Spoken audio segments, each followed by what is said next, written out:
Hey guys, welcome back to Another World Audiobooks. This video setup always throws me off. I have to actually look at the camera. I don't know why they can't adjust cameras so that you can look at the screen because I see myself moving on the computer screen, but I have to look at the camera. Otherwise, it looks really weird and I don't know what I'm doing. So I want to make sure I look like I know what I'm doing. Thanks guys for tuning in today. And if you haven't checked out the video stuff, make sure to go to YouTube. You can do that for free.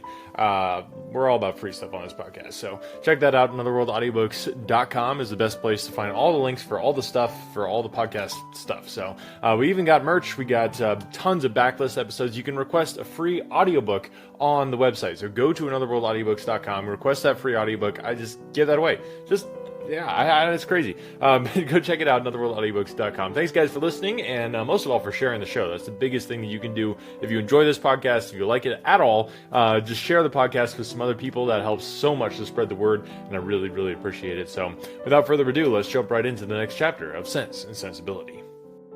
Chapter 38. Mrs. Jennings was very warm in her praise of Edward's conduct, but only Eleanor and Marianne understood its true merit. They only knew how little he had to tempt him to be disobedient, and how small was the consolation, beyond the consciousness of doing right, that could remain to him in the loss of friends and fortune. Eleanor gloried in his integrity, and Marianne forgave all his offences in compassion for his punishment.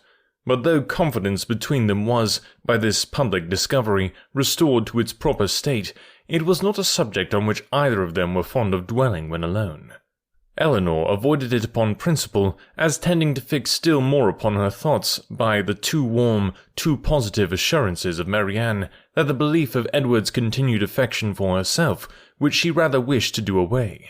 And Marianne's courage soon failed her in trying to converse upon a topic which always left her more dissatisfied with herself than ever, by the comparison it necessarily produced between Eleanor's conduct and her own. She felt all the force of that comparison, but not as her sister had hoped, to urge her to exertion now. She felt it with all the pain of continual self-reproach, regretted most bitterly that she had never exerted herself before, but it brought only the torture of penitence, without the hope of amendment. Her mind was so much weakened that she still fancied present exertion impossible, and therefore it only dispirited her more.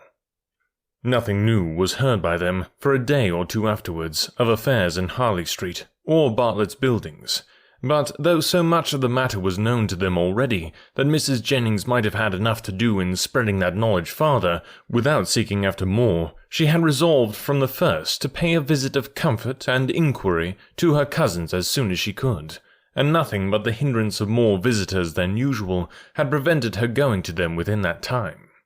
The third day succeeding their knowledge of the particulars was so fine, so beautiful a Sunday as to draw many to Kensington Gardens, though it was only the second week in March.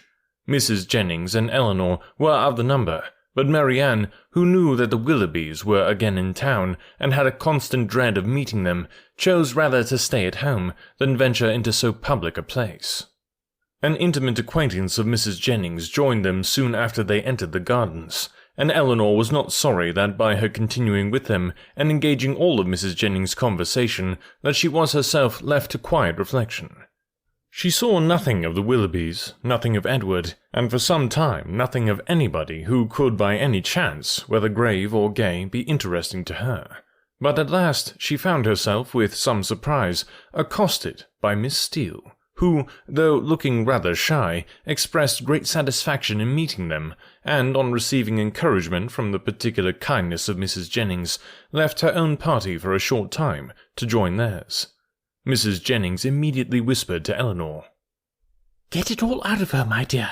She will tell you anything if you ask. You see, I cannot leave Mrs. Clark." It was lucky, however, for Mrs. Jennings' curiosity, and Eleanor's too, that she would tell anything without being asked, for nothing would otherwise have been learnt. "I am so glad to meet you," said Miss Steele, taking her familiarly by the arm. "For I wanted to see you of all things in the world." And then, lowering her voice, "I suppose Mrs. Jennings has heard all about it. Is she angry?" "Not at all, I believe, with you." "That is a good thing. And Lady Middleton, is she angry?" I cannot suppose it possible that she should be. I am monstrous glad of it. Good gracious! I have had such a time of it. I never saw Lucy in such a rage in my life. She vowed at first she would never trim me up a new bonnet, nor do anything else for me again, so long as she lived. But now she is quite come to, and we are as good friends as ever. Look, she made me this bow to my hat, and put the feather in last night. There now, you are going to laugh at me too. But why should I not wear pink ribbons? I do not care if it is the doctor's favourite colour. I am sure, for my part, I should never have known he did like it better than any other colour, if he had not happened to say so. My cousins have been so plaguing me. I declare sometimes I do not know which way to look before them.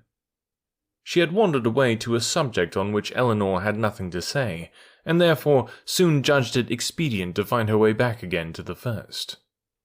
Well, but Miss Dashwood, speaking triumphantly, people may say what they choose about Mr. Ferris's declaring he would not have Lucy, for it is no such thing, I can tell you, and it is quite a shame for such ill-natured reports to be spread abroad. Whatever Lucy might think about it herself, you know, it was no business of other people to set it down for certain. I never heard anything of the kind hinted at before, I assure you, said Eleanor. Oh, did not you? But it was said, I know, very well, and by more than one. For Miss Godby told Miss Sparks that nobody in their senses could expect Mr. Ferris to give up a woman like Miss Morton, with £30,000 to her fortune, for Lucy Steele that had nothing at all. And I had it from Miss Sparks myself.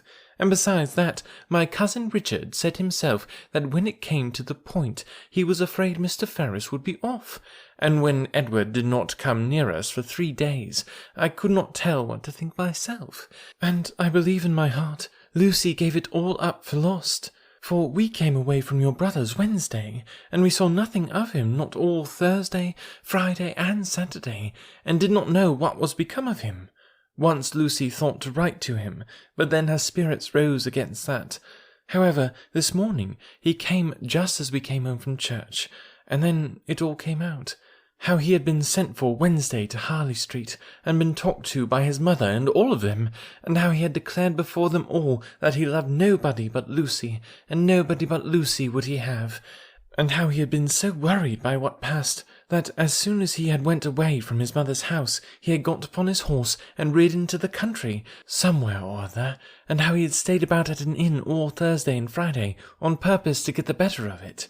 And after thinking it all over and over again, he said it seemed to him as if, now he had no fortune, and no nothing at all, it would be quite unkind to keep her on to the engagement, because it must be for her loss, for he had nothing but £2,000, and no hope of anything else. And if he was to go into orders, as he had some thoughts, he could get nothing but a curacy, and how was they to live upon that? He could not bear to think of her doing no better, and so he begged, if she had the least mind for it, to put an end to the matter directly, and leave him shift for himself. I heard him say all this as plain as could possibly be, and it was entirely for her sake, and upon her account, that he said a word about being off, and not upon his own. I will take my oath he never dropped a syllable of being tired of her, or of wishing to marry Miss Morton, or anything like it. But to be sure, Lucy would not give ear to such kind of talking, so she told him directly, with a great deal about sweet and love, you know, and all that. Law, one can't repeat such kind of things, you know. She told him directly she had not the least mind in the world to be off, for she could live with him upon a trifle, and how little soever he might have, she should be very glad to have it all, you know, or something of the kind. So then he was monstrous happy, and talked on some time about what they should do, and they agreed he should take orders directly, and they must wait to be married till he got a living. And just then I could not hear any more, for my cousin called from below to tell me Mrs. Richardson was come in her coach, and would take one of us to Kensington Gardens. So I was forced to go into the room and interrupt them, to ask Lucy if she would like to go, but she did not care to leave Edward. So I just ran upstairs and put on a pair of silk stockings and came off with the Richardsons. I do not understand what you mean by interrupting them, said Eleanor. You were all in the same room together, were not you? No, indeed, not us, Law, Miss Dashwood, do you think people make love when anybody else is by? Oh, for shame! To be sure, you must know better than that. Laughing affectedly. No, no, they were shut up in the drawing-room together, and all I heard was only by listening at the door. How? Cried Eleanor. Have you been repeating to me what you only learnt yourself by listening at the door? I am sorry I did not know it before, for I certainly would not have suffered you to give me particulars of a conversation which you ought not to have known yourself. How could you behave so unfairly by your sister? Oh, Lord, there is nothing in that. I only stood at the door and heard what I could, and I am sure Lucy would have done just the same by me. For a year or two back, when Martha Sharp and I had so many secrets together, she never made any bones of hiding in a closet or behind a chimney-board on purpose to hear what we said.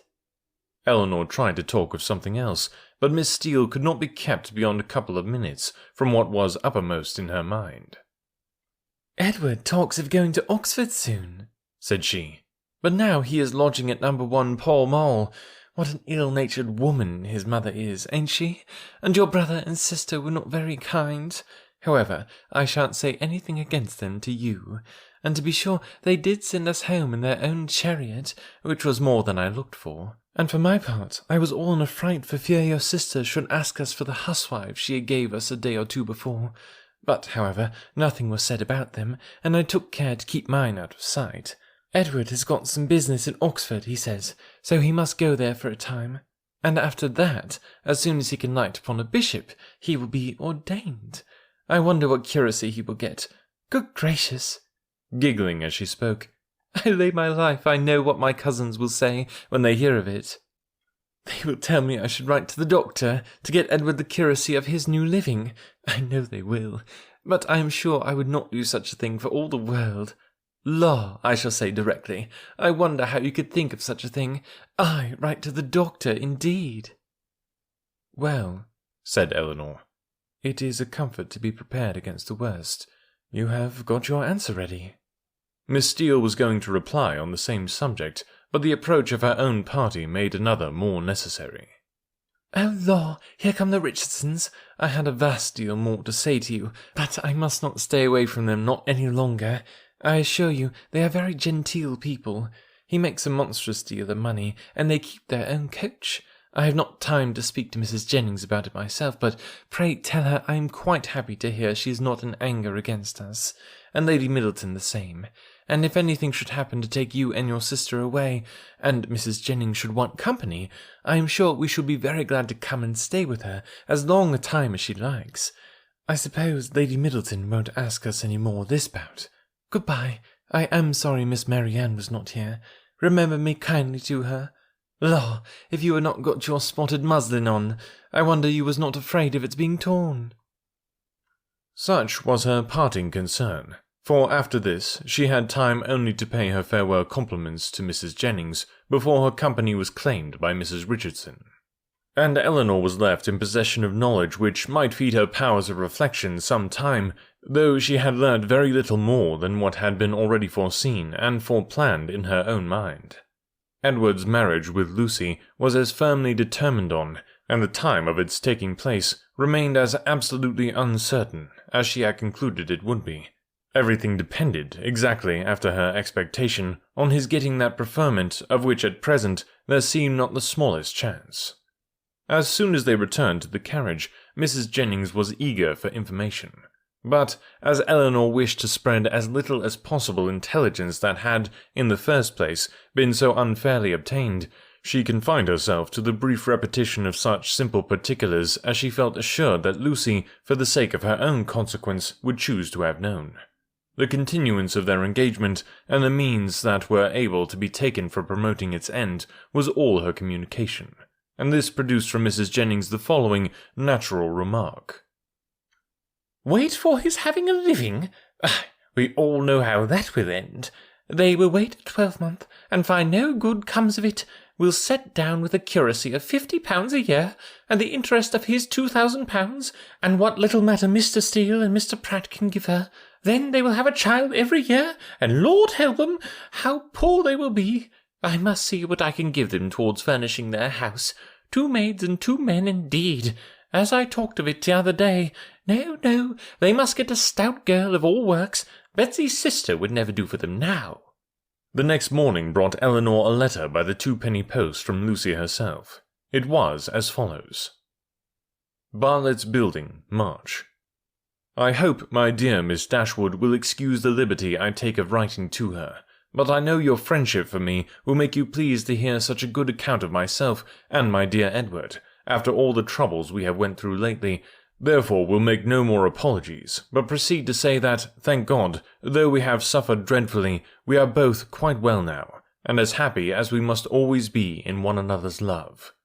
We have had great trials and great persecutions, but, however, at the same time gratefully acknowledge many friends, yourself not the least among them, whose great kindness I shall always thankfully remember, as will Edward too, who I have told of it. I am sure you will be glad to hear, as likewise dear Mrs. Jennings. I spent 2 happy hours with him yesterday afternoon. He would not hear of our parting, though earnestly did I, as I thought my duty required, urge him to it for prudence sake, and would have parted for ever on the spot, would he consent to it. But he said it should never be. He did not regard his mother's anger, while he could have my affections. Our prospects are not very bright, to be sure, but we must wait and hope for the best. He will be ordained shortly, and should it ever be in your power to recommend him to anybody that has a living to bestow, am very sure you will not forget us, and dear Mrs. Jennings too. Trust she will speak a good word for us to Sir John, or Mr. Palmer, or any friend that may be able to assist us. Poor Anne was much to blame for what she did, but she did it for the best, so I say nothing. Hope Mrs. Jennings won't think it too much trouble to give us a call, should she come this way any morning. 'Twould be a great kindness, and my cousins would be proud to know her. My paper reminds me to conclude, and begging to be most gratefully and respectfully remembered to her, and to Sir John, and Lady Middleton, and the dear children, when you chance to see them, and love to Miss Marianne, I am, etc. As soon as Eleanor had finished it, she performed what she concluded to be its writer's real design by placing it in the hands of Mrs. Jennings, who read it aloud with many comments of satisfaction and praise. Very well indeed. How prettily she writes. Ay, that was quite proper to let him be off if he would. That was just like Lucy. Poor soul, I wish I could get him a living with all my heart. She calls me dear Mrs. Jennings, you see. She is a good-hearted girl as ever lived. Very well, upon my word, that sentence is very prettily turned. Yes, yes, I will go and see her, sure enough. How attentive she is to think of everybody. Thank you, my dear, for showing it to me. It is a pretty letter as ever I saw, and does Lucy's head and heart great credit. All right. Thanks, guys, again for listening. I'm so grateful for each and every listener. Grateful the YouTube channel has grown as well. It's really cool to see that going. Definitely check that out. And if you don't follow the podcast on social media, you should probably do that as well. I've been dropping some clips of the podcast as well, some behind-the-scenes stuff. I heard from some of the listeners they'd like to see some of that sort of thing. So I've been putting that out, some video clips as well. So I hope you are enjoying it. I'd love to hear from you. If you want to share those, help spread the word about the podcast. That is so appreciated. So thanks, guys, for listening. And like I mentioned the backlist every once in a while, but I think a lot of people don't realize that we've done literally dozens of books at this point. So if you don't have enough audiobooks in your life, then go check out the backlist. We got tons and tons of audiobooks on there for you to enjoy. At this point, I mean, we're pushing up on 400 episodes. It's hundreds of hours of content here on this podcast for you to enjoy, all for free. And all that I ask in exchange is that you just tell some other people about the podcast, spread the word, and help us continue to bring these awesome episodes to you. So thanks, guys, for listening, and we'll catch you next week.